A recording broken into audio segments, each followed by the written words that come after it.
वै श्रीरामचन्द्रः स भगवान् अद्वैत परमानन्दात्मा यत्परब्रह्म भूर्भुवः स्वः तस्मै वै नमो नमः।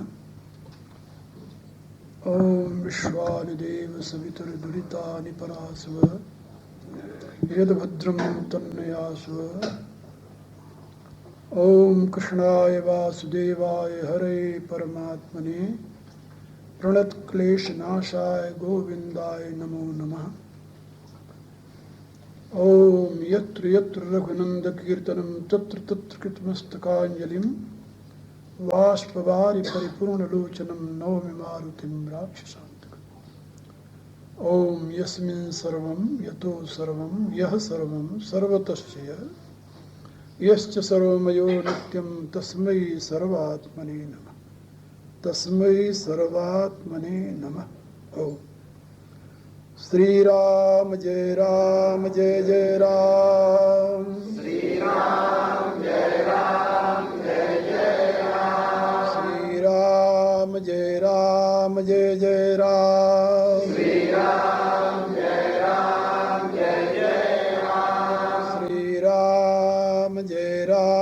जय जय राम। श्री राम जय जय राम। परावर रूप में उपस्थित मेरी प्रिय आत्माओं, करुणा निधान भगवान की करुणा तुम सभी के लिए सदैव कल्याण का सृजन करती रहे, यह मेरी आंतरिक शुभकामना।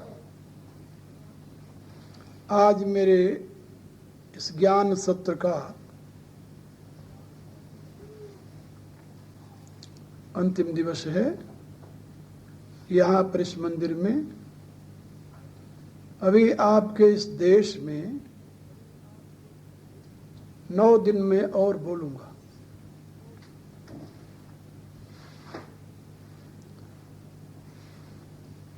अधिक बातें सुनने के लिए आप लोग वहाँ पहुँच सकते हैं, सुन सकते हैं।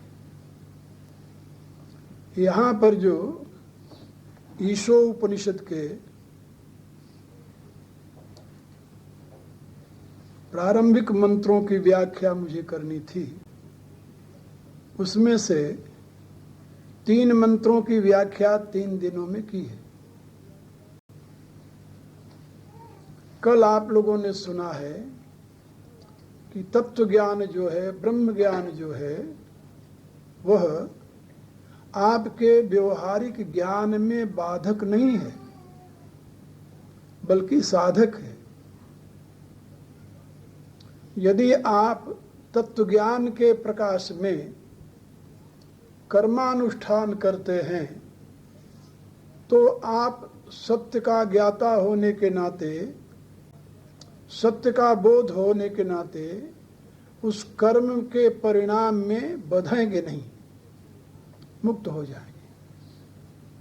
और यदि तत्व ज्ञान के अभाव में कर्म करते हैं, यानी अज्ञान के प्रवाह में कर्म करते हैं, तो कर्म आपको बंधन में डालेगा। कर्मणा बद्धते जंतु, ये ऋषियों का निर्देश है। इसलिए प्रत्येक स्थिति में तत्व ज्ञान आपके लिए परम आवश्यक है। हमारा ये सनातन धर्म त्रिविध विज्ञान के ऊपर प्रतिष्ठित है और इन तीनों विज्ञानों का मूल संदेश जो है वह सृष्टि के समग्र रूप का बोध है, समग्र रूप का। क्योंकि 3 चीजें तो आप देखते ही हो, 2 तो आपके लिए प्रत्यक्ष हैं। आप देख रहे हो कि आपका शरीर है और आपकी आत्मा इसके अंदर है। शरीर मर जाता है, जब आत्मा निकल जाती है तो आप कहते हो अमुक व्यक्ति मर गया। व्यक्ति मर जाता है ना, लेकिन मरने के बाद क्या कहते हो? हे भगवान, उसकी आत्मा को आप शांति दें। तो यदि सही में वो मरी गया तो किसकी आत्मा को शांति दे रहे हो आप? इसका अभिप्राय कि जिसके लिए आप प्रभु से प्रार्थना कर रहे हो कि उसकी आत्मा को शांति दें, तो आत्मा नहीं मरी, मरा क्या? शरीर। शरीर मर गया है, अब जीते जी उसे शांति तो मिली नहीं, नहीं मिली ना। हाँ, अब मरने के पश्चात आप प्रभु से प्रार्थना कर रहे हो कि हे प्रभु उसकी आत्मा को शांति दो। ये तो अपने नित्य का व्यवहार है ना। तो ये बात समझ में आ गई कि एक शरीर है, दूसरी आत्मा है। अच्छा, शरीर और आत्मा इन दोनों का कारण तो कोई होगा ना। तो जब और सूक्ष्म में जाओगे तो पता चलेगा कि शरीर का कारण तो प्रकृति है, माया है, नेचर है, कोई नाम दे दो इसे, कोई अंतर नहीं पड़ता। और आत्मा परमात्मा की ज्योति है, परमात्मा का अंश है। अंश कहो, ज्योति कहो, प्रकाश कहो, प्रोजेक्शन कहो, मैनिफेस्टेशन कहो, जो भाषा जानते हो उसी में बताओ उसे, उसमें कोई अंतर नहीं है। लेकिन अंश माने कहीं आप गलती से टुकड़ा न समझ लेना, टुकड़ा नहीं समझना। जो लोग कहते हैं परमात्मा सिंधु है, समुद्र है, और आत्मा उसका एक बूंद है, ये केवल समझाने के लिए तो ठीक है, लेकिन वैसे ठीक नहीं है। वैसे क्यों ठीक नहीं है? इसलिए कि समुद्र तो सीमित है, वहां से बूंद को अलग किया जा सकता है। समुद्र सर्वव्यापी तो नहीं ना, तो वहां से बूंद को तो अलग कर लेते हैं आप ना। क्या परमात्मा से आप आत्मा को अलग कर सकते हैं? नहीं कर सकते। क्यों नहीं कर सकते? वो तो सर्वव्यापी है। शायद पहले भी बताया हूं आप लोगों को, एक राजा ने अपने मंत्री से कहा कि मंत्रीवर, बड़ा अहंकारी राजा था वो, कहा मंत्रीवर बताइए, तुम हमेशा भगवान भगवान करते रहते हो, कौन ऐसा काम है बताओ जो मैं कर सकता हूं, तुम्हारा भगवान नहीं कर सकता। मंत्री कहता है कि हुजूर बहुत काम है जो आप कर सकते हैं, भगवान नहीं कर सकता। एक प्रमाण दो। उसने कहा कि हुजूर आप अपने राज्य से किसी को निकाल सकते हो, लेकिन भगवान अपने राज्य से किसी को निकाल ही नहीं सकता, क्योंकि भगवान का राज्य कोई आपकी तरह छोटा सा हो तब तो निकाल दे वो। भगवान का राज्य तुम्हारे राज्य की तरह सीमा हो, या हॉलैंड की तो सीमा है ना। अब हॉलैंड सरकार चाहे तो किसी को निकाल दे अपने देश से, डिपोर्ट कहते हैं, डिपोर्ट कर दिया। लेकिन भगवान कहाँ डिपोर्ट करेगा? है कोई स्थान उसके पास? कोई स्थान नहीं। कहने का अभिप्राय कि भगवान तो सर्वव्यापी है। जो सर्वव्यापी है उससे तुम अपनी आत्मा को अलग कहाँ ले जाओगे? कैसे करोगे? यदि भगवान से कोई खाली स्थान हो वहां आत्मा जाएगी तब तो अलग होगी ना। तो भगवान से तो कोई खाली स्थान है नहीं। इसीलिए जो ये लोग कहते हैं कि आत्मा अलग है, परमात्मा अलग है, तो जब मैं उससे पूछता हूं कि कितनी दूरी पर दोनों रहते हैं कितना दूर अलग है भगवान से आत्मा है तुम्हारी, अब उनको समझ में नहीं आती है। या तो तुम ये मानो कि परमात्मा सर्वव्यापी नहीं है, यदि नहीं है तो परमात्मा ही नहीं है। फिर तो परमात्मा यदि सर्वव्यापी नहीं है तो परमात्मा नहीं हो। परमात्मा की व्याख्या यही है कि वो सर्वव्यापी है। ईशावास्यम इदम सर्वम यत् किंचित जगत्यामिदम्। छोटे छोटे कण में भी वो व्याप्त है। जब छोटे छोटे कण में भी व्याप्त है तो तुम्हारी आत्मा उससे अलग कहाँ रहेगी? और यदि कहो कि मेरी आत्मा में भी व्याप्त है, फिर वो आत्मा है क्या जिसमें वो व्याप्त है? चेतन में चेतन व्याप्त हो सकता है? तुम्हारी आत्मा भी तो चेतन है ना। तो एक चेतन में दूसरा चेतन कितनी मात्रा में व्याप्त है जरा बता सकते हो? असंभव। Nobody can explain it. दुनिया में कोई ऐसा वैज्ञानिक या विद्वान नहीं है जो ये बता दे कि दो चेतन होते हैं। दो चेतन उसमें एक चेतन सर्वव्यापी है और एक चेतन जो है छोटा सा है। अरे जितने मात्रा में वो छोटा सा चेतन होगा उतनी मात्रा में यदि वो सर्वव्यापी चेतन व्याप्त नहीं है तो सर्वव्यापी कैसे हो गया? सर्वव्यापी हो सकता कभी? सर्वव्यापी माने जो सब में व्याप्त हो। तो उस चेतन में चेतन व्याप्त है तो दो चेतन तुमने कैसे पहचाना कि ये तो व्याप्य चेतन है, इसमें व्याप्त चेतन है? ऐसा नहीं हो सकता ना। क्या नहीं कहा? इसीलिए तुलसीदास जी ने कहा कि व्यापक व्याप्य अखंड अनंता, वह परमात्मा स्वयं व्याप्य है और स्वयं व्यापक है। व्याप्य भी वही है और व्यापक भी वही है। जैसे कोई कहे कि कंकड़ में सोना व्याप्त है, तो कंकड़ क्या है? वो भी तो सोना ही है और कुछ है। इसी रूप से परमात्मा से कोई भिन्न अलग चेतन नहीं है। इसलिए ये मानना कि चेतन परमात्मा का अंश माने टुकड़ा है, ये महान भ्रांति है। अंश माने फिर क्या होता है? अंश माने होता है अभिव्यक्ति। परमात्मा अव्यक्त है और उस अव्यक्त का जो अंश अभिव्यक्त होता है, अभिव्यक्त जानते हो संस्कृत का शब्द है वैसे, मैनिफेस्ट, प्रकट, उसको कहते हैं उसका अंश है। क्योंकि पूरे रूप में परमात्मा प्रकट हो नहीं सकता। दुनिया में कोई इतना बड़ा बल्ब नहीं बनाया जा सकता जिसमें सारी इलेक्ट्रिसिटी प्रकट हो जाए। बनाया जा सकता है क्या? असंभव। दुनिया में इतना ईंधन इकट्ठा नहीं किया जा सकता जिसको जलाने सारी अग्नि प्रकट हो जाए। इसी रूप से जहां भी कहीं परमात्मा के प्रकट होने का माध्यम चित्त है, वो चित्त जितनी मात्रा में होगा उतनी मात्रा में उसका ज्योति प्रकट होगी उसमें। उसको कहते हैं अंश। इसलिए हमारे यहां कहते हैं अंशाभिव्यक्ति। परमात्मा की अंशाभिव्यक्ति है ये जीव। यही बात गीता में भगवान ने बताया, ममैवांशो जीवलोके जीवभूतः सनातन। ये मेरा अंश जो जीव है इस शरीर में, ये सनातन है। सनातन माने नित्य है, अखंड है, अनंत है, इसका कभी अंत नहीं होता। तो ये बात समझ में आ गई होगी कि एक तो ये दृश्य जगत है, शरीर जो दिखाई दे रहा है, एक इसके अंदर रहने वाली आत्मा है जो दिखाई नहीं दे रही है। एक सज्जन ने कहा कि आप हमें भगवान दिखा सकते हो? मैंने उससे कहा कि तुम यदि अपने को मुझे दिखा दो तो हम तुम्हें भगवान दिखा दे। तुम अपने को मुझे दिखा सकते हो क्या?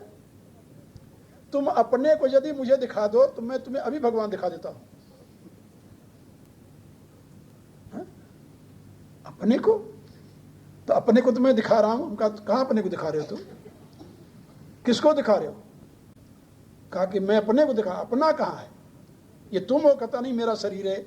हम कहा अपने शरीर को दिखा रहे हो ना, तो हम भी भगवान के शरीर को दिखा रहे हैं तुम्हें। सारा विराट जो है भगवान का शरीर है। ये वेद कहता है, ये वेद कहता है कि ये विराट जो है परमात्मा का शरीर है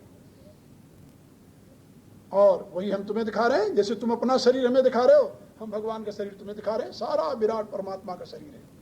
पादोस्य विश्वाभूतान त्रिपादस्य अमृतम देवी, जिसमें बताया गया नाभ्यासिद अंतरिक्षगुम श्रीष्णो देवहु समवर्तत पदभ्याम भूमिर्दिशा स्रोता लोका अकल्पन्न, ऋग्वेद के मंत्र हैं।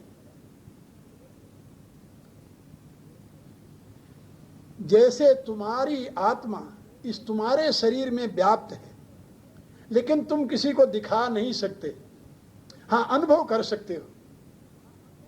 इसी रूप से परमात्मा इस सारे अपने शरीर में व्याप्त है, उसको कोई तुम्हें दिखा नहीं सकता। देखोगे तो परमात्मा का शरीर देखोगे तुम। अरे तुम अपनी ही आत्मा को नहीं देख पाए, परमात्मा को कैसे तुम देख पाओगे भाई? परमात्मा को वही देख सकता है जो अपनी आत्मा को देख ले। ये बात याद रखो। इसलिए वेद कहता है ईशावास्यम इदम सर्वम यत्किंच जगत्याम जगत तेना त्यक्तेन भुंजी था माँ गृह शुद्धनम। जो कुछ तुम्हारे पास है, इसके दोनों अर्थ होते हैं। जो कुछ तुम्हारे पास है वह परमात्मा का दिया हुआ है। तेना परमात्मने ना त्यक्तेना दत्तेना भुंजीता, उसका तुम प्रयोग करो। एक दूसरा अर्थ होता है कि जो कुछ तुम्हारे पास है, तेना उस परमात्मा के लिए, त्यक्तेना उसको समर्पित करके उसका भोग करो। जैसे वैष्णवाचार्य कहते हैं ना कि जो कुछ तुम्हारे पास है भगवान को भोग लगा करके फिर सेवन करो, उनका प्रसाद समझो। ये सारा पदार्थ परमात्मा का प्रसाद है, ऐसा समझ करके तुम उसका सेवन करो। और मां गृध कस्य शुद्धनम, गीध मत बनो, आसक्त मत बनो, लोभी मत बनो, लालची मत बनो। हमेशा चिंतन करो ये धन किसका है? परमात्मा का। दूसरा मंत्र जिसकी व्याख्या कल बताई थी कि कहीं इस भाव में आकर प्रमादी मत बन जाना। कुर्वन्नेवेह कर्माणि जिजीविषे क्षतम समाह, कर्म करते हुए ही तुम 100 वर्ष तक जीने की इच्छा रखो।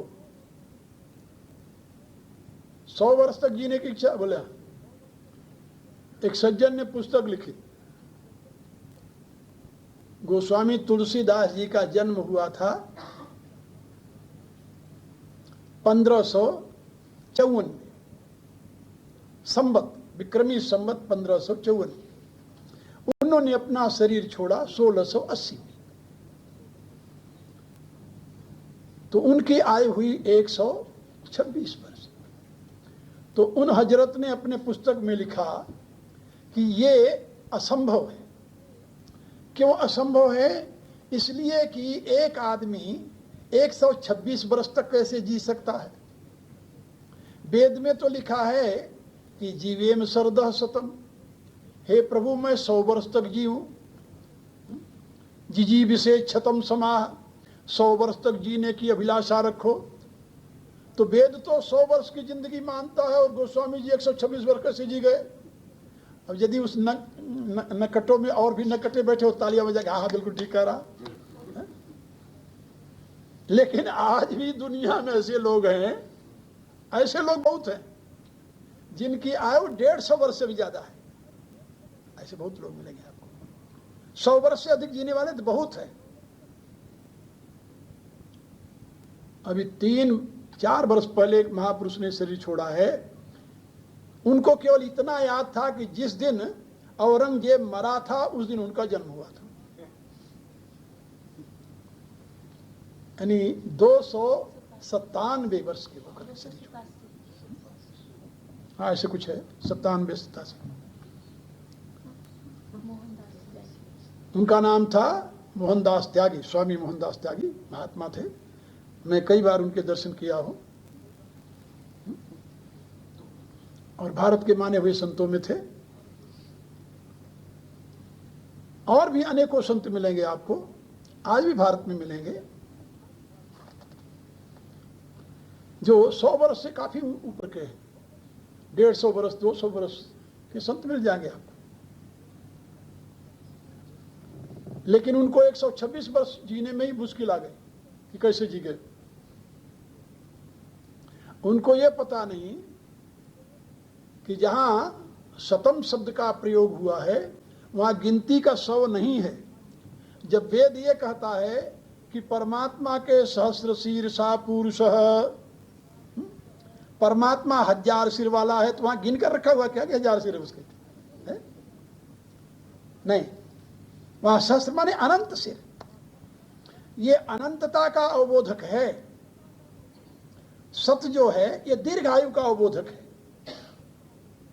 बात समझिए, दीर्घायु, इसको दीर्घायु कहते हैं क्योंकि हमारे यहां 3 श्रवण माना गया है शरीर का। इसको कहते हैं जो मनुष्य पैदा हुआ वो 3 श्रवण करता है, 3 यज्ञ करता है। तो पहला यज्ञ उसका जो है वो 24 वर्ष का है। 24 वर्ष का पहला यज्ञ, प्रथम श्रवण। उसके बाद में दूसरा यज्ञ उसका जो है वो 44 वर्ष का है। और तीसरा यज्ञ उसका जो है वो 48 वर्ष का है। वेद में 3 सवन बताए गए। पहला यज्ञ जो है वो 24 वर्ष का है। वो कौन सा यज्ञ है? ब्रह्मचर्य का यज्ञ। फिर गृहस्थ का यज्ञ है, वो 44 वर्ष का है। 24 वर्ष से लेकर 44 वर्ष उसमें और जोड़ दीजिए, कितना होता है? 68 वर्ष, 68। यहां तक गृहस्थ आश्रम की सीमा बताई। अब 68 से लेकर के फिर अंतिम सवन उसे कहते हैं, अंतिम यज्ञ, और वो 48 वर्ष का है। अब 68 और 48 गिनिए कितना होता है? तो 116 होता है। तो जिस वेद ने ये कहा जीवेम सरदस्तम, उसी वेद ने 116 वर्ष की आयु बताई है मनुष्य की। क्या करोगे? खैर, ये तो आपकी जानकारी के लिए मैंने बताया।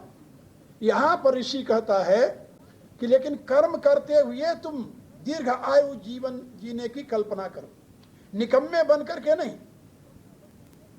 कहा जो लोग निकम्मे बन करके वेद के इन दोनों आदेशों को नहीं मानते, एक तो मां गृह वाली बात नहीं मानते, और एक कुर्वन्नेवेह कर्माणि की बात नहीं मानते, आलसी प्रमादी जिन्होंने ये सोच रखा है कमाएगी दुनिया खाएंगे हम, हाँ लोग मेहनत करेंगे और हम खाएंगे बैठे बैठे। ऐसे प्रमादी लोग जो हैं, आलसी लोग जो हैं, असुर वृत्ति के जो लोग हैं, उनके लिए क्या कहता है वेद? जो वेद के निर्देश को नहीं मानते, मां गृह ये आदेश है, लोभी मत बन, लालची मत बन, आसक्त मत हो, नहीं मानते हो, उनके लिए वेद आगे के मंत्र में कहता है असूर्या नाम ते लोका अंधेन तमसा वृता तांस्ते प्रेत्याभिगच्छन्ति एके चात्महनो जना। उनका एक नाम दिया है वेद ने, क्या? आत्महत्यारा। उनको वेद ने आत्महत्यारा बताया। ऐसे लोग आत्महत्यारे हैं, अपनी आत्मा की हत्या करने वाले हैं। और आप जानते हैं कि दूसरे की हत्या का तो प्रायश्चित है।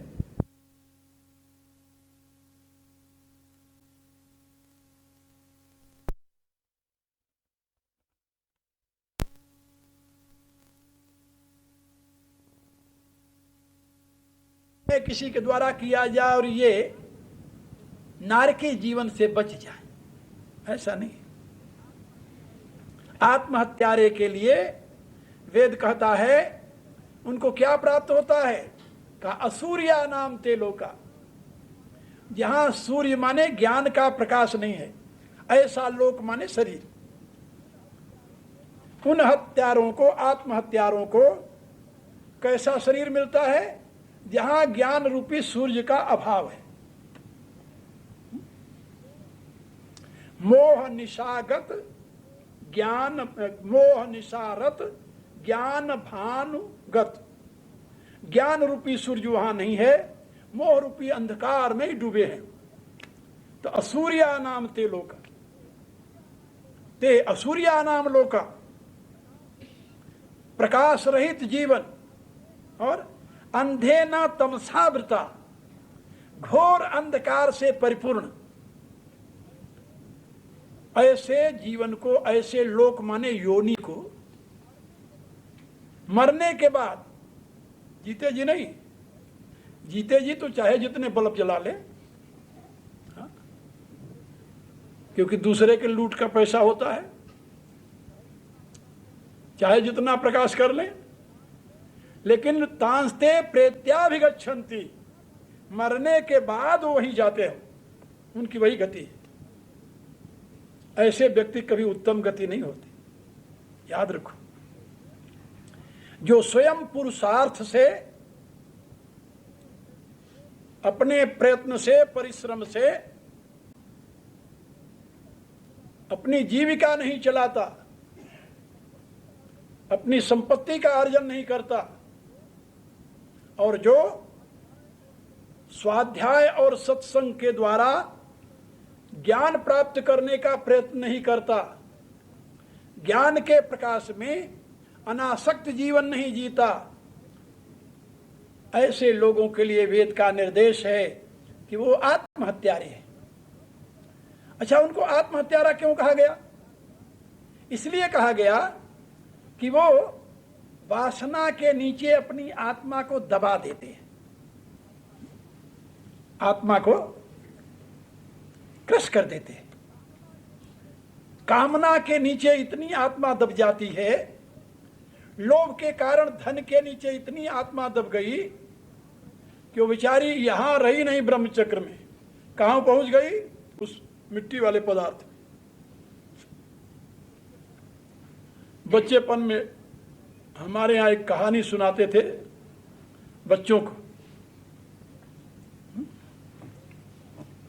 कि एक राजा था। उस राजा ने किसी योगी से एक विद्या प्राप्त कर ली, और विद्या प्राप्त करके उसने अपनी आत्मा एक तोते में रख दी, तोते में। और उस तोते को ले जाकर उसने पिंजड़े में बंद करके कई खंड के नीचे ले जाकर के रख दिया,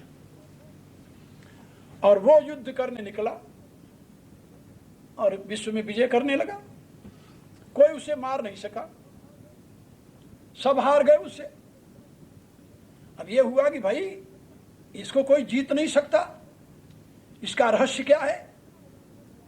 तो पता लगाते लगाते किसी ने बताया कि इसकी आत्मा इसके शरीर में नहीं है, इसलिए शरीर को मारने से नहीं मरेगा।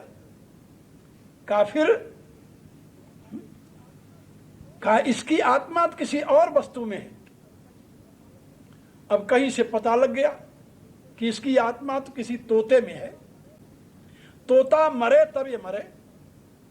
खैर लंबी कहानी है, बच्चेपन में सुना करते थे, तब तो ये बात समझ में नहीं आती थी, हम सोचते थे मजाक की बात है। लेकिन अब बात प्रत्यक्ष देखते हैं हम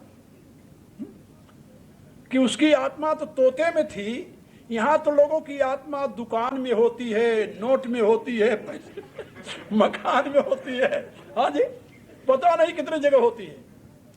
एक सज्जन आए मेरे पास, उन्होंने कहा गुरुजी मैं तो मर गया।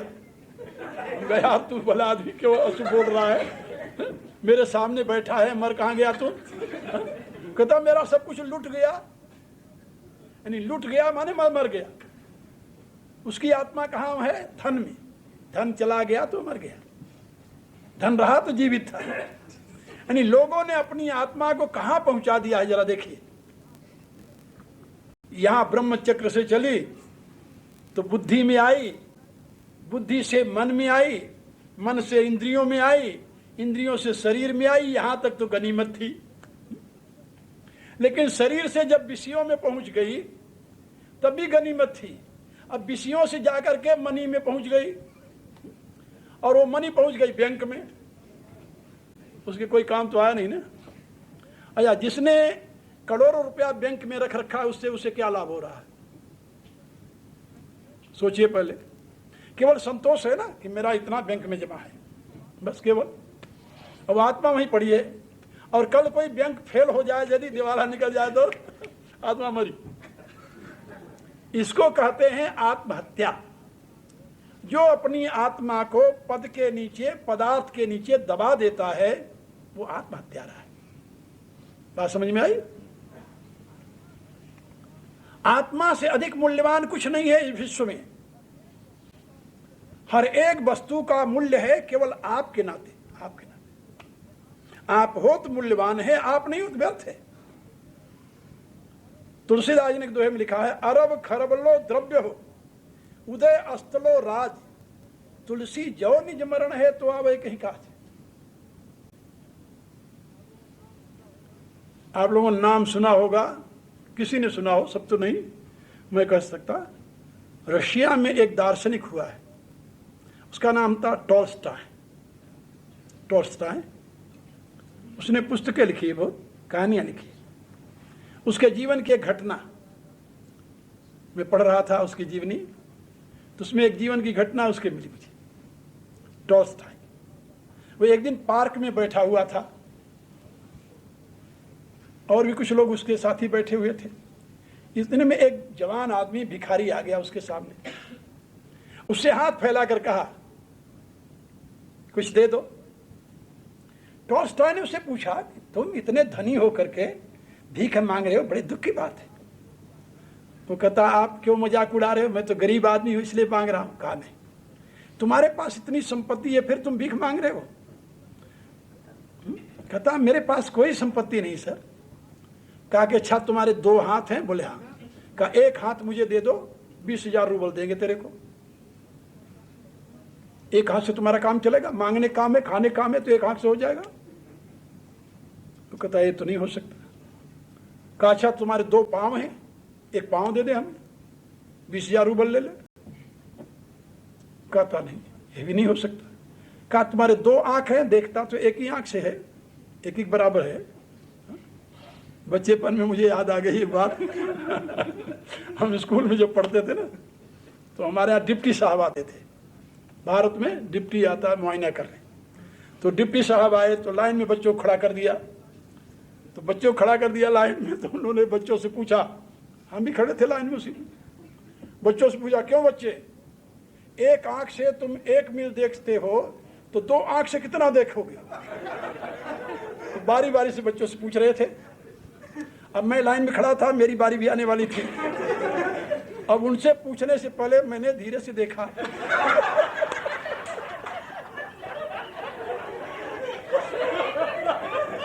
अब सब बच्चे यही कहे 2 मील, एक आंख से 1 मील देखते हैं, 2 आंख से 2 मील देखेंगे। सब बच्चे 2 मील कहते आए। मैं धीरे से एक आंख से देखा तो सामने महुआ का पेड़ था हमारे, उतना ही दिखाई दे रहा था। दोनों आंख से देखा तो ही महुआ दिखाई दे रहा था। तो अब बात मेरे समझ में आ गई कि एक आंख से जितना देखा जाता है 2 आंख से उतना देखा जाता है। मेरी बारी आई तो डिप्टी साहब ने पूछा क्यों बच्चे, एक आंख से तुम 1 मील देखते हो, 2 आंख से कितना देखते हो? मैं डरते हुए कहा साहब तो 1 मील। 1 मील का शाबाश शाबाश, फूल कुप्पा हो गया। बात बन गई। मेरे कहने के प्राय कि आंख तो एक भी काम करती है, 2 भी काम करती है।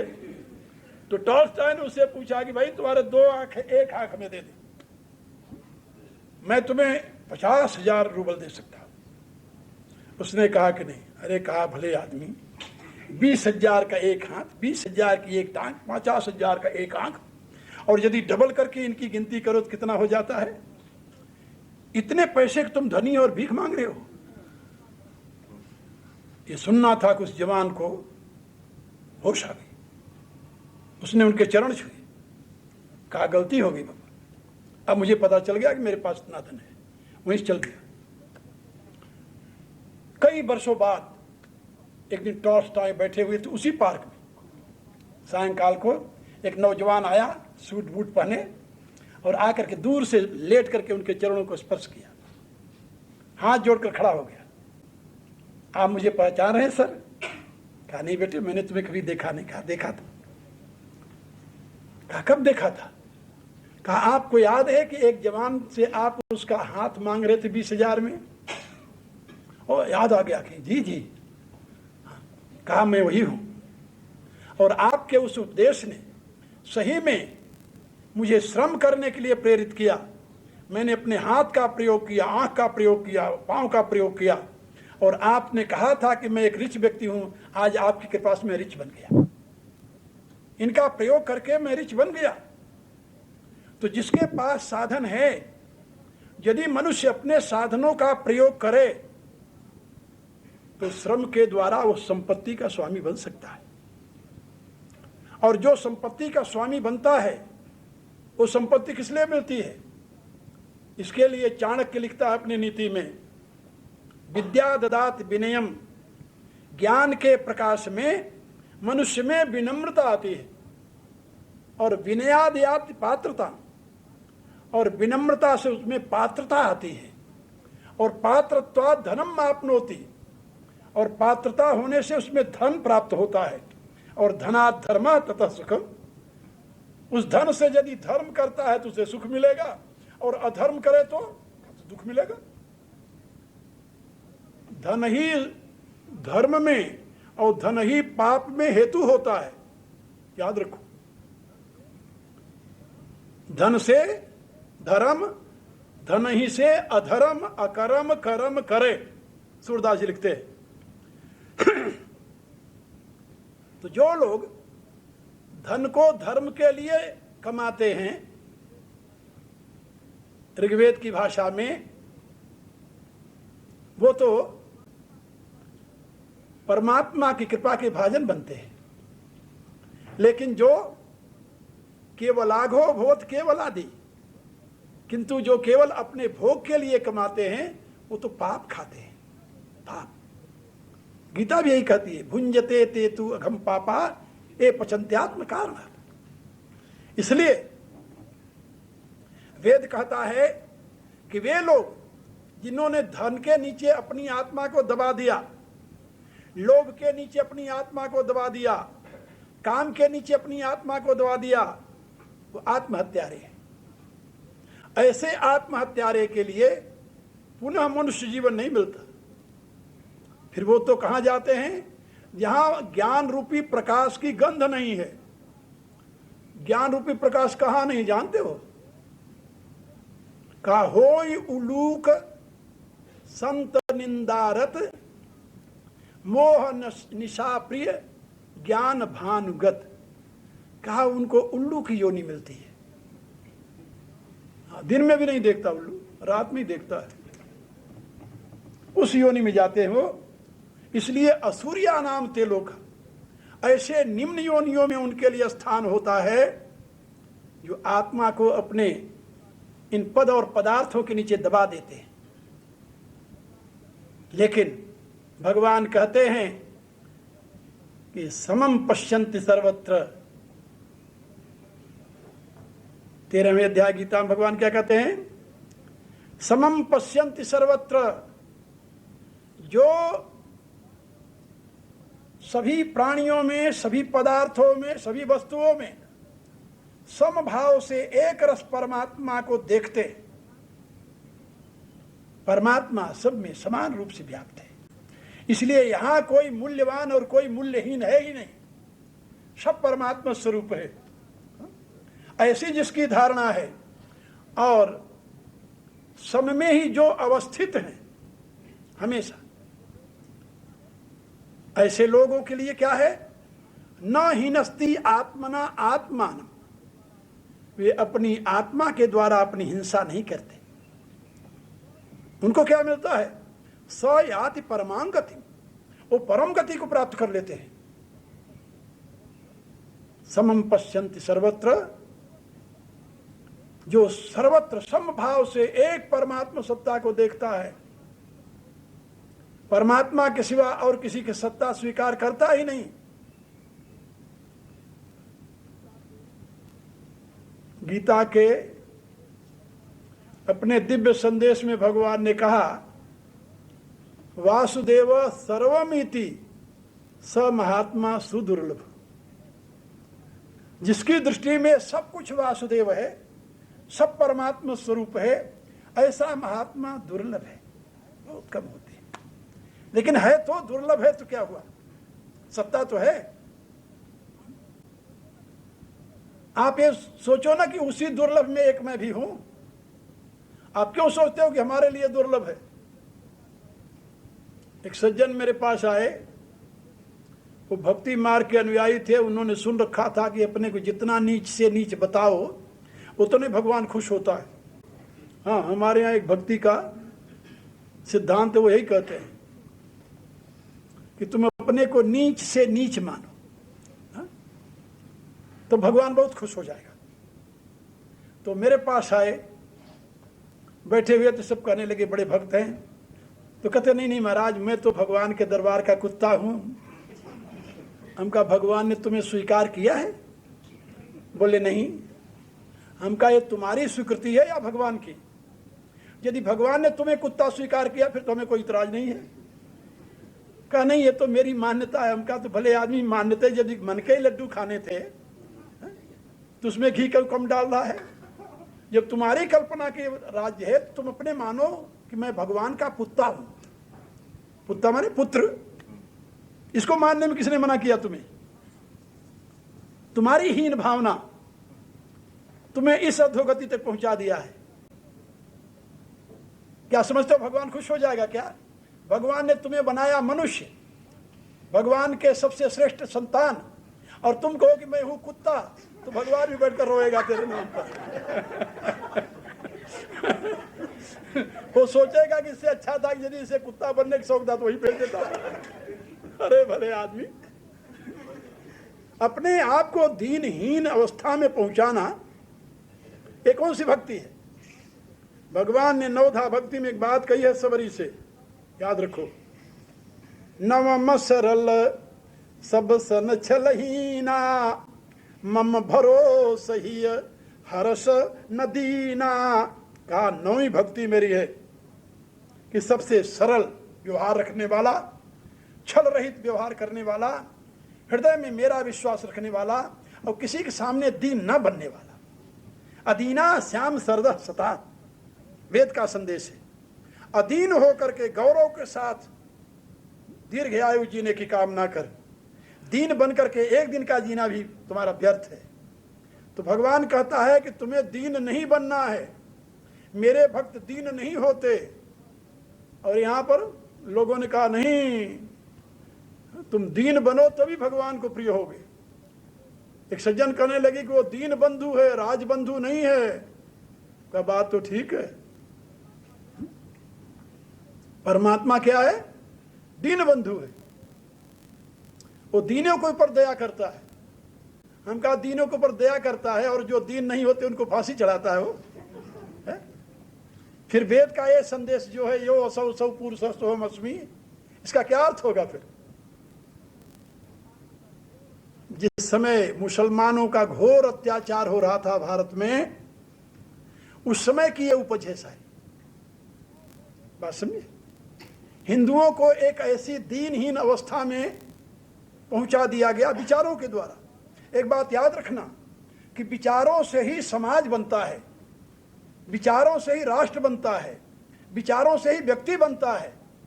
यदि आप हीनता के विचार उसमें डालते रहें तो हीन बन जाएगा वो, दीनता के विचार डालते रहें तो दीन बन जाएगा वो, और शौर्य का यदि संदेश देते रहें सूरवीर हो जाएगा वो।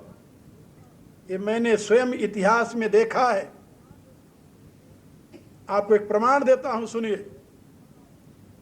भारत के महाराष्ट्र में एक महापुरुष हुए हैं जिनका नाम था समर्थ गुरु रामदास। नाम सुना होगा आप लोगों ने शायद। शिवाजी मराठा का नाम सुना है ना? उनके वो गुरु थे, और उन्होंने अपने शौर्य के प्रकाश में छोटे से महाराष्ट्र प्रांत को इतना शक्तिशाली बना दिया कि सारे भारत के हिंदू जब पांव तले कुचले जाते थे तो मुट्ठी भर मराठे उठे महाराष्ट्र से, और इतना बड़ा साम्राज्य जो था मुगलों का औरंगजेब के समय में, उसको मिट्टी में मिला दिया।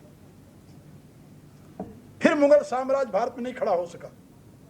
ये मराठों की देन थी, मुसलमानों का सर्वनाश, और उसको खड़ा किसने किया था? समर्थ गुरु रामदास ने। और एक भक्ति का, वो भी भक्ति का संदेश था, लेकिन वहां भक्ति के आदर्श जानते हो कौन थे? हनुमान। उन्होंने कहा कि हनुमान भक्ति के आदर्श है। वो माला लेकर नहीं फेरते, वो गदा लेकर बैठे रहते हैं। मालाधारी की पूजा नहीं होती, गदाधारी की पूजा होती है। मराठे हनुमान की उपासना करते हुए शौर्य से भर गए, और उन्होंने मुगल साम्राज्य को जड़ से उखाड़ कर फेंक दिया। और एक दूसरा प्रमाण देखिए, पंजाब में गुरु गोविंद सिंह का नाम सुना होगा। जिन दिनों ये अवर्ण हिंदू विचारों को तो कोई पूछता ही नहीं था, सवर्णों की भी दुर्गति हो रही थी। गुरु गोविंद सिंह ने छात्र बल को जन्म दिया, छात्र बल को, और जो नीचे गिरे हुए लोग थे उनको भी सिंह बनाया। सिंह, उनके हाथ में तलवार पकड़ाई और उनको सिंह नाम दिया। आपको ये जानकर आश्चर्य होगा कि जिस समय गुरु गोविंद सिंह ने खालसा पंथ की स्थापना की अपनी, तो उस समय उन्होंने कहा कि हमें सर चाहिए, 5 सर चाहिए, 5। ऐसे व्यक्ति चाहिए जो अपने जीवन का बलिदान करे। और उस समय लाखों लोग बैठे हुए थे वहां पर, और वो नंगी तलवार लेकर खड़े थे कि अपना सर देने के लिए कोई आओ, कौन मरने जाए। बहुत लोग तो धीरे से उठे चले गए, कहीं मेरी बारी ना आ जाए। उसमें से पहले एक आदमी सामने आया, गुरुदेव मेरा सर लीजिए। कहा हो, लेकर उसे अंदर गए। अंदर ले जाकर के उन्होंने बैठा दिया, तू यहीं बैठ जा। और बकरे का वहां खून था, उसमें तलवार भिगो दी, और बाहर आए तो तलवार से खून चू रहा था। लोगों ने देखा, उसे तो मार दिया। कहा दूसरा अवसर चाहिए। फिर और कुछ लोग डर के मारे उठ के चले गए। फिर उसमें से एक आदमी आया, दूसरा, और आश्चर्य कि पंजाब के नहीं थे वो। एक दूसरा आदमी आया। एक आदमी जो पहले आया था वो पंजाब का था, लाहौर का। दूसरा आदमी आया, वो खड़ा हुआ, गुरुदेव मेरा सर लीजिए। कहा ठीक है, अंदर आओ। उसको भी ले गए, उसको बैठा दिया वहीं। फिर तलवार में खून लगाकर फिर बाहर आए, खून टप टप टपक रहा था। कहा कि अब तीसरा सर चाहिए। फिर एक आदमी सामने आया, गुरुदेव मेरा सर लीजिए। वो कहाँ का था? उड़ीसा का। उसको भी ले जाकर रुद्र ने बैठा दिया। फिर चौथा सर मांगा तो एक और आदमी आ गया, मेरा सर लीजिए। उसको भी ले जाकर अंदर बैठाया। फिर पांचवें सर की बारी आई तो एक और आदमी आया, वो महाराष्ट्र का था, मेरा सर लीजिए। और पंजाब में जितने बैठे थे सब धीरे धीरे खिसक गए। ये 5 लोग आए, एक उड़ीसा का, एक गुजरात का, एक पंजाब का, एक उत्तर प्रदेश का और एक महाराष्ट्र का। इनमें से एक नाई था, एक धोबी था, एक छीबा था, दर्जी, एक खत्री था और एक जाट था। जब पांचों सर, लोगों ने सोचा कि पांचों को मार दिया। अब सन्नाटा छाया हुआ था। गुरु अंदर गए, अपना जैसा पोशाक उनको पहनाया और सबके बगल में तलवार दी डबल डबल, और उनको बांधा जैसे वो बांधते थे, पगड़ी अपने, और बांध करके अपने 5 शिष्यों के साथ जब बाहर आए तो लोग आश्चर्यचकित रह गए। और उन्होंने घोषणा की कि मैं एक अकेला 1.25 लाख से एक लड़ा हूं, मैं 1.25 लाख मुसलमानों से एक हिंदू को लड़ा सकता हूं। ऐसा उन्होंने शौर्य भरा। और मुट्ठी भर उनके अनुयायी थे जिन्होंने मुसलमानों के नाक में दम करके खत्म कर दिया उन्हें। शौर्य, शौर्य यानी छात्र बल संस्कार में दिया जाता है, समझे? ब्राह्म बल संस्कार में दिया जाता है। आज वो पंजाब के सारे अपने आप को सिंह कहते हैं, वहां कोई नहीं पूछता कि तुम किस जाति के हो, सब कहते सरदार जी। सरदार जी माने क्षत्रिय। तो क्षत्रियत्व जो है, ब्राह्मणत्व जो है, ये सृजन किया जाता, निर्माण किया जाता है ज्ञान के प्रकाश में, शौर्य के प्रकाश में। और भारत में महापुरुषों ने करके दिखाया है। और उसका परिणाम जानते हो? पाकिस्तान बना 2 जगह, पूर्वी बंगाल में बना और पश्चिमी पंजाब में बना। पंजाबी लोग जो पाकिस्तान जहां बना वो आए भारत में, उन्होंने भीख नहीं मांगी कभी, सरकार का दिया हुआ सदावर्त भी नहीं लिया। बहुत लोगों ने अपने पुरुषार्थ से आज वो सबसे धनी भारत में है। और बंगाली जो आए थे बंगाल से, आज भी वो भीख मांगते हैं, गली गली घूमते हैं। उनके लिए आज भी प्रॉब्लम बना हुआ, सरकार को कहां बसाना उन्हें, कि उनमें संस्कार ही था। उनको किसी ने शौर्य संस्कार दिया ही नहीं। उनको तो यह बताया गया कि तुम तृणादपि सुनीचे न, क्या समझे? अपने आप को तुम तिनके से भी नीचा समझो, नीचा। तृणादपि सुनीचे न तरोरुह सहिष्णुना। जैसे वृक्ष में लोग लाठी मारते हैं तो खड़ा रहता है, कोई कांपता नहीं, ऐसे तुम्हें यदि काट भी डाले तो हिलो नहीं, खड़े रहो वृक्ष के समान। और अमानी नाम मान देना, और दूसरे को मान दो, तुम अमानी बन करके, नीच बन करके हाथ जोड़े खड़े रहो। कीर्तनीय सदा हरि, सदा हरि का कीर्तन करो, ड्रम बजाते रहो, नाचते रहो, और उसका परिणाम यह हुआ, बंगालियों की गति देखी। मैं आप लोगों को ये बता रहा था कि विचारों से समाज का निर्माण होता है, विचारों से समाज में शौर्य आता है, विचारों से समाज में वीर्य आता है, विचारों से समाज में ज्ञान का प्रकाश होता है, और विचारों के द्वारा इस समाज दीनहीन पतित बन जाता है। जैसा चाहे वैसा बना दे समाज को। इसलिए मैं आप लोगों से हमेशा कहता हूं कि वैदिक विज्ञान और भगवत गीता या रामायण जो हमारे ग्रंथ हैं, हमें दीनताहीनता का पाठ नहीं पढ़ाते, हमें अपने आप को पद पदार्थ के नीचे दबाने का पाठ नहीं पढ़ाते, वो हमें शौर्य के साथ, गौरव के साथ जीना सिखाते हैं। और इसलिए वेद ने हमें संदेश दिया है कि यदि किसी में इस प्रकार की भावना आई तो उसकी क्या गति होगी, याद रखो। असूर्या नाम ते लोका अंधे न तमसावृता तांस्ते प्रेत्याभिगच्छन्ति एकेचात्मनोजना। ऐसे लोग मृत्यु के पश्चात उस अवस्था को प्राप्त होंगे, उन योनियों में जाएंगे जहां ज्ञान नाम की कोई वस्तु नहीं, प्रकाश नाम की कोई चीज नहीं, जो घोर अंधकार से परिपूर्ण है, जिसको नरक कहते हैं। नरक, नरक माने जानते हो ना, अर्क, अर्क माने होता है प्रकाश, जहां प्रकाश नाम की कोई चीज नहीं है। घोर अंधकार रूपी योनियों में जाकर के उनका जीवन आगे बढ़ता है। लेकिन याद रखो, इस आत्महत्या रूपी पाप से कैसे बचा जा सकता है, तो गीता में भगवान ने इसका उपाय बताया।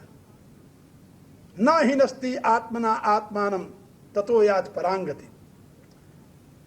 कहा, जो अपनी आत्मा से अपना नाश नहीं करता, अपनी हत्या नहीं करता, अपनी बुद्धि को सजग रखता है। बुद्धि के तो सारा खेल है ना।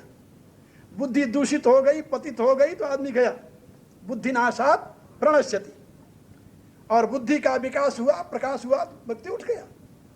तो भगवान कहते हैं, न हिनस्ति आत्मना आत्मानम, जो अपनी बुद्धि से अपनी आत्मा को पद पदार्थ के नीचे नहीं दफनाता, नहीं दबाता, जो अपनी आत्मा की हत्या नहीं करता,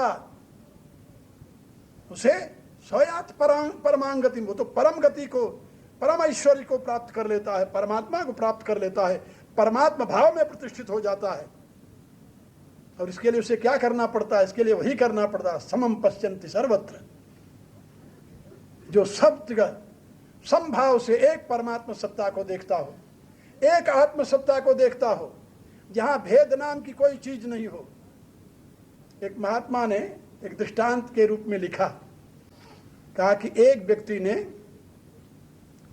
मिट्टी के 4 घड़े खरीदे और चारों में मल मूत्र भर दिया और ऊपर से ढक्कन ढका दिया।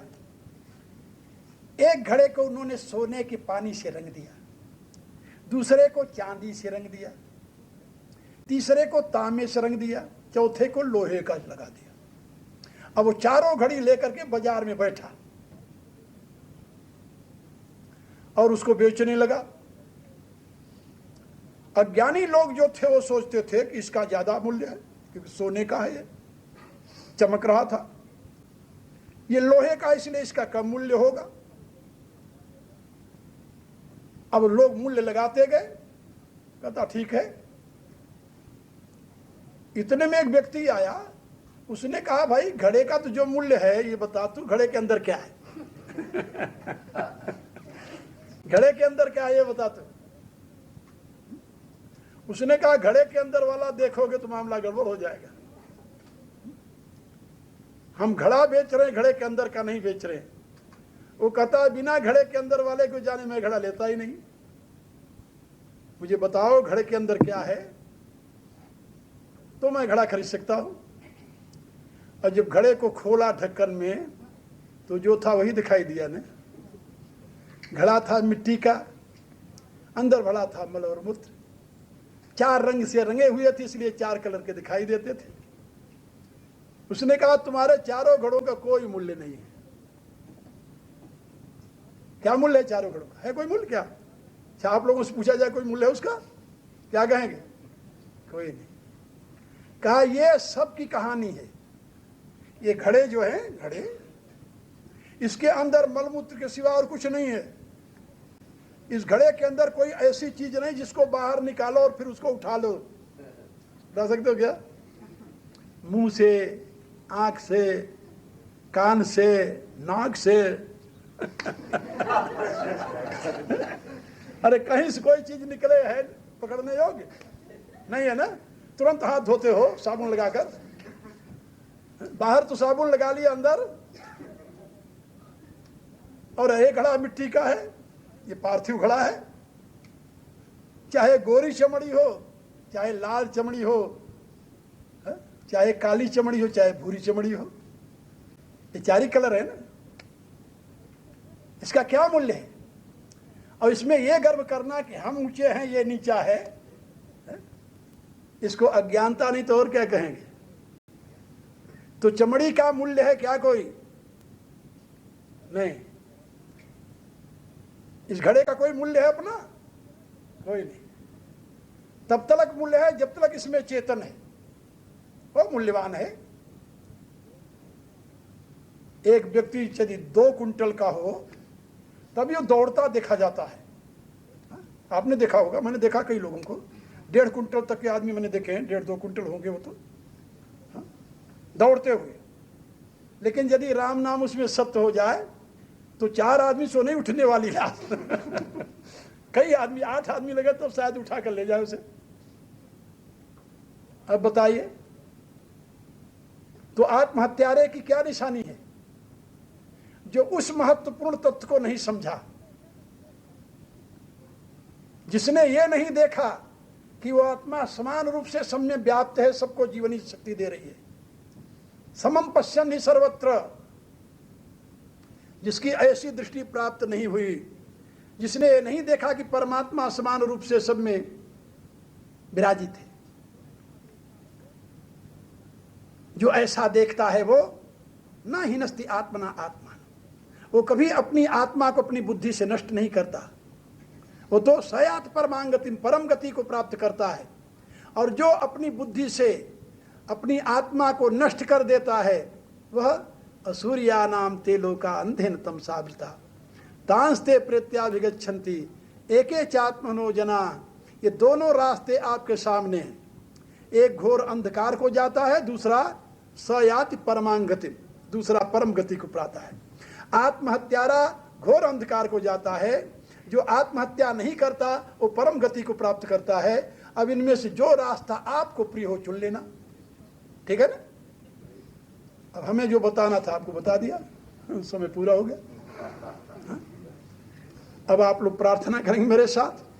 अभी कल दोपहर तक मैं अपने आश्रम यहाँ डेनहाग में हूँ, जो मिलना चाहे मिलेगा, नहीं तो 5 दिन मैं अपने दूसरे आश्रम एम्स्टर्डम में 22, 23, 24, 25, 26 वहाँ बोलूँगा।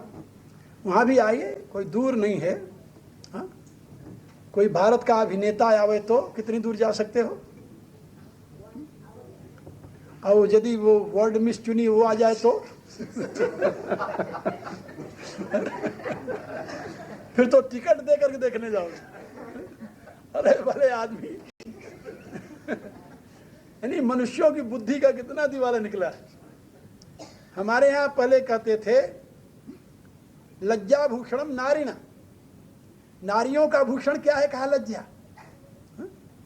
और आज नारियों की महत्ता किसमें हो गई? नग्नता में।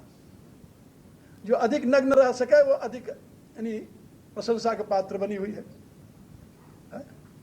ये तो आप लोग देखते हो ना, जो मिस बनती है क्या उनकी गति होती है। यह है आजकल पतन को उत्थान मानना, यानी मनुष्यता के गिरे हुए स्तर को उन्नति का नाम देना। इससे बड़ा और बुद्धिहीनता का प्रमाण क्या हो सकता है।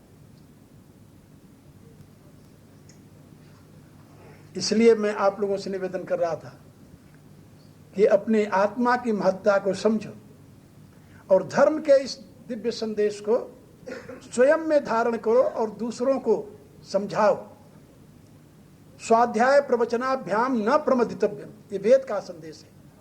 जो मेरे से सुना है, आप जानते हो ना, हमारे यहाँ शास्त्र में बताया गया है कि किसी महापुरुष से, गुरु से, विद्वान से जब कुछ सुनो तो उसके बदले में उसे कुछ दक्षिणा देनी पड़ती है, नहीं तो ज्ञान सार्थक नहीं होता, सफल नहीं होता। तो आप लोग तो जानते हो हमारे यहाँ दक्षिणा का कोई रिवाज है नहीं वैसा, वो दक्षिणा जिसे कहते हैं। तो हमारे यहाँ की दक्षिणा क्या है जानते हो? जो सुने हो उसको कम से कम 10 व्यक्तियों को बताओ। यदि ऐसा करते हो तो हमारे इस ज्ञान दिए हुए ऋण से उऋण हो जाओगे, याद रखो। इससे बड़ी दक्षिणा कुछ नहीं हो सकती। दुनिया के पास कोई ज्ञान का भंडार नहीं था। मुसलमानों के पास कुरान, कहानियों का बंडल, क्रिश्चियनों के पास बाइबिल, फैंसी कहानियों का बंडल, उसको लेकर सारी दुनिया में वो घूम रहे हैं। और आपके पास गीता है, वेद है, उपनिषद है, आदर्श चरित्र रामायण है, उसको आपने घर में रख करके आरती उतारना शुरू किया।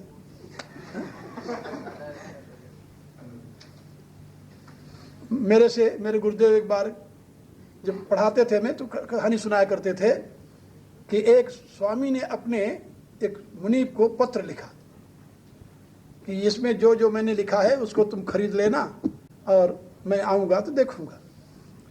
और उसने मालिक का पत्र आया, सर पर रख लिया, हृदय से लगा लिया और मखमली बिस्तर बिछा लिया, चौकी बना कर उस पर रख दिया। अब ये मालिक का भेजा हुआ पत्र है, रोज आरती करे, पूजा करे वो। कुछ दिनों बाद मालिक आया, उसने पूछा क्यों जी, मैंने तुम्हें पत्र भेजा था। हाँ हुजूर आइए देखिए तो मैंने कितने प्यार से, कितने श्रद्धा से उसे रखा है, मखमली वस्त्र में चौकी पर सजाकर। कहा भले आदमी, इसमें कुछ मैंने खरीदने के लिए लिखा था। वो कहता मैं तो इसकी पूजा में ही लगा रहा। क्या रहा है, मालिक खुश हो जाएगा? नहीं। ऐसे नालायक सेवक को मालिक कान पकड़ के बाहर निकाल देगा। इसी रूप से हमारे धर्म शास्त्र जो हैं ये परमात्मा के दिए हुए पत्र हैं। गीता तो परमात्मा की वाणी है, वेद परमात्मा की वाणी है, रामायण परमात्मा का चरित्र है। और यदि केवल उसकी पूजा में लगे रहे, उसमें जो लिखा है उसको खरीदे नहीं, किए नहीं, जीवन में नहीं उतारे और सोचो कि परमात्मा केवल आरती उतारने से खुश हो जाएगा, तो मेरा परमात्मा खुश होगा नहीं भैया। आप लोगों का होता हो तो करते रहो, मैं तो जानता हूं। इसलिए जो आप सुने हो, हिंदू अब तक अपने धर्म को सुरक्षित रखने में अपना जोर लगाते रहे, दबा कर रखने में, और दुनिया के लोग अपने धर्म को फैलाने में जोर लगाते रहे। लेकिन अब यह युग आ गया है कि यदि आप ऐसे ही दबा कर रखते रहे तो मिट जाओगे। पहले वाला युग नहीं है, क्योंकि पहले इतना विस्तार नहीं था, इतना कम्युनिकेशन नहीं था, इतनी सुविधा नहीं थी, एक दूसरे के इतने नजदीक नहीं थे। अब वो बातें नहीं रही। अब आप उतने सुरक्षित नहीं हो। यदि आप अपने धर्म का विस्तार करोगे, दुनिया के सामने ले जाओगे। और एक बात और बताऊं कि दुनिया में आजकल जितने धर्म हैं ये सब अंधविश्वास पर टिके हुए हैं। केवल एक धर्म है जो विज्ञान सम्मत है, वह सनातन धर्म है। यदि इस सनातन धर्म को दुनिया के सामने रखोगे तो दुनिया सर के बल उसे स्वीकार करेगी। और मैं रख रहा हूं, देख रहा हूं, लोग स्वीकार कर रहे हैं, मेरा अपना अनुभव है।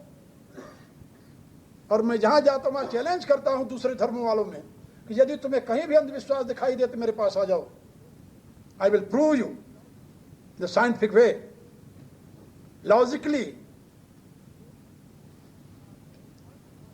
इसलिए आप सौभाग्यशाली हैं कि इस वैज्ञानिक युग के अनुकूल आपके पास एक विज्ञान सम्मत धर्म है, ज्ञान विज्ञानम। गीता में भगवान ने साफ शब्दों में कहा, ज्ञानम ते हम सविज्ञानम विदम वक्ष्यामि शेषतः, ये ज्ञात्वा ने भुवनो ज्ञातव्यम शिष्टे।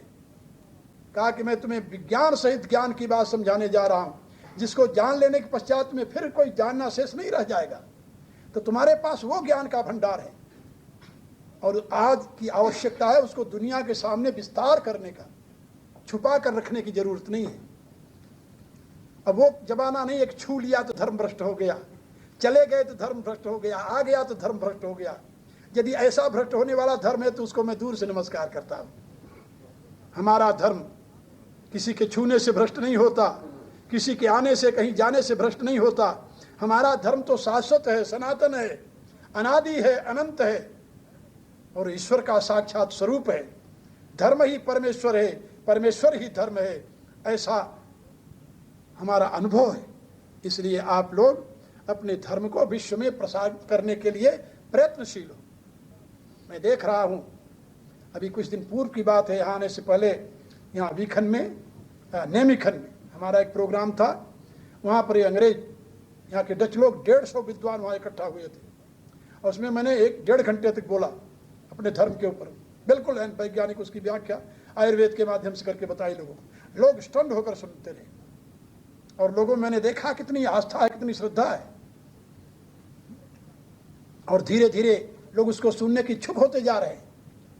तो आज दुनिया चाहती है किसी वैज्ञानिक धर्म, और वो वैज्ञानिक धर्म आप दे सकते हैं दुनिया को। लेकिन दुर्भाग्य हिंदुओं का ये है, न तो इनमें संगठन है, न इनमें स्वाध्याय की प्रवृत्ति है।